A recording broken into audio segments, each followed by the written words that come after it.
மோடி கூறிய 100 பொய்கள் பற்றிய ஒரு தொகுப்பின் முதல் பாகம் இது. 1983 குஜராத்தில் எம்ஏ வாங்கினேனாரு. ஆனால் அந்த மாதிரி சர்டிஃபிகேட் எதுவுமே கிடைக்கல. அது மட்டும் இல்லாமல் அந்த மாதிரி ஒரு பாடமே அங்கே இல்லையா. நாங்கள் ஜனநாயகத்தை காப்பாற்றணும்னு புழுகுவார். ஆனால் இந்தியாவில் வந்து ஜனநாயகம் கடும் பாதிப்பு உள்ளாயிருக்கிறதாக உலகளாவிய ஜனநாயக குறியீடு சொல்லுது. பிஜேபி ஆட்சியில் தலித்துகளும் பழங்குடிகளும் பாதுகாப்பாக இருப்பதாக சொல்கிறாரு.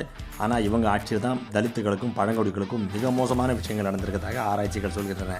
பாஜகவின் அடிப்படை கொள்கையாக விவசாயிகளின் நலன் உள்ளதுங்கிறாரு. என்சிஆர்பி ரிப்போர்ட் படி இந்தியாவில் 1 மணி நேரத்துக்கு ஒரு விவசாயி தற்கொலை பண்ணிக்கிறாருன்னு செய்தி வந்திருக்கு. மத்தியில் ஆளுகிற ஆளுங்கட்சி வெளிப்படைத்தன்மையோடு நேர்மையோடு ஆட்சி நடத்துவதாக அவர் கூறுகிறார். ஆனால் உண்மையில் என்னென்னா, கொரோனாவில் எத்தனை பேர் இறந்தாங்க, ஆக்சிஜன் பற்றாக்குறையால் எத்தனை பேர் இறந்தாங்க, சிறுபான்மையினருக்கு எதிராக தாக்குதலில் எத்தனை பேர் செத்தாங்கன்றது எந்த தகவலுமே ஒன்றிய அரசுக்கிட்ட கிடையாதான். இது முதல் பாகம் தாங்க. இன்னும் 20 பாகம் இருக்குது.